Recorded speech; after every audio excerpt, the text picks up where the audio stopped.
नमस्कार दोस्तों, चलिए जानते हैं भारत और बिहार की फटाफट 25 बड़ी खबरें केवल 8 मिनट में। लेकिन उससे पहले लाइक्स और सब्सक्राइब जरूर कर दें। अरिया में पुलिस ने 360 बोतल नेपाली शराब जब्त की है। इस कार्रवाई में 2 बाइक भी बरामद हुई हैं और एक शराब तस्कर को गिरफ्तार किया गया है। गुप्त सूचना के आधार पर पुलिस ने घेराबंदी कर तस्कर को पकड़ा। पुलिस उससे पूछताछ कर रही है। बिहार में सरकारी स्कूलों के शिक्षकों के लिए खुशखबरी है। उन्हें नवंबर माह का वेतन नए वेतनमान के आधार पर जल्द ही मिलेगा। शिक्षा विभाग के आदेशानुसार डीओ ने 6 दिसंबर तक सभी शिक्षकों को नए वेतन के अनुसार भुगतान करने का निर्देश दिया है।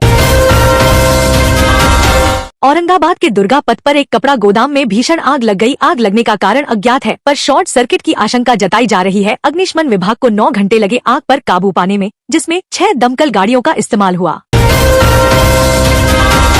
पटना मेडिकल कॉलेज अस्पताल में डॉक्टर सौरभ कुमार की कार में आग लग गई। ड्यूटी से लौटते समय गाड़ी स्टार्ट करते ही धुआं निकलने पर वे तुरंत उतर गए। फ्यूल लीक होने से आग लगने की आशंका है। फायर ब्रिगेड ने आग बुझाई, जिससे बड़ा हादसा टल गया।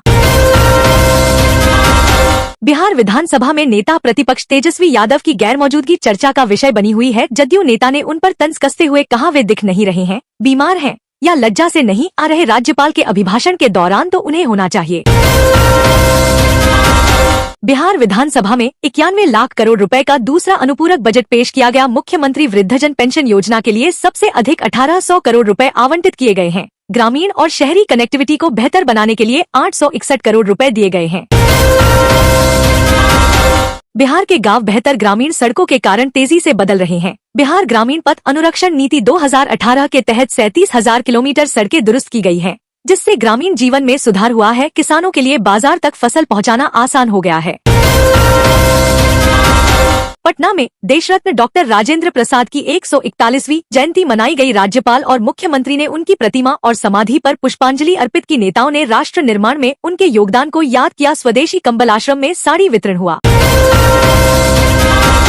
पटना सिटी के दीदारगंज में 2 पड़ोसियों के बीच पुराने विवाद को लेकर मारपीट और पथराव हुआ। पुलिस ने गोली चलने की बात को नकारा है। दोनों पक्षों से एक व्यक्ति घायल हुए हैं। 1 साल पहले पटाखा छोड़ने को लेकर विवाद हुआ था।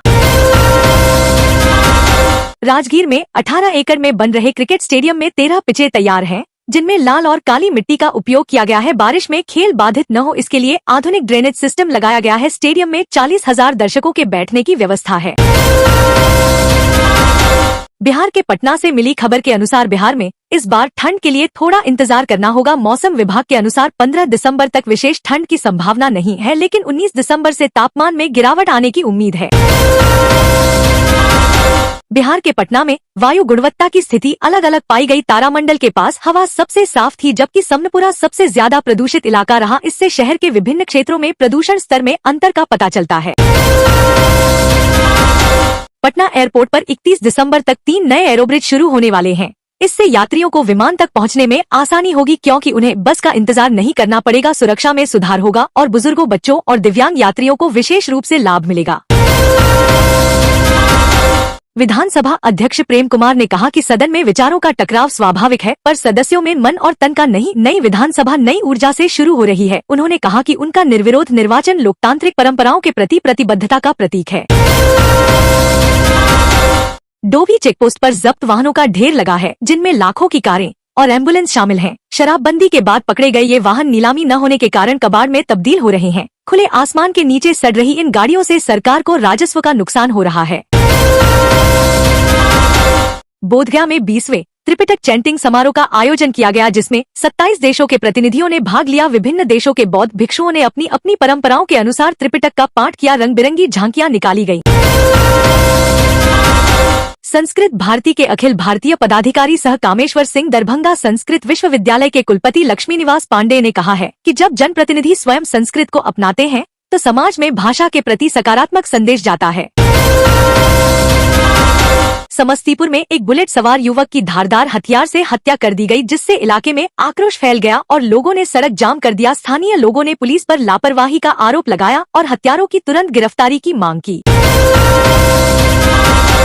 उत्तर प्रदेश में कानपुर के पूर्वी और दक्षिणी क्षेत्र के निवासियों के लिए खुशखबरी है। 316 करोड़ रुपए की लागत से 33 वार्डों के लगभग 15 लाख लोगों को पानी मिलेगा। इससे जलापूर्ति की समस्या का समाधान होगा और लोगों को राहत मिलेगी।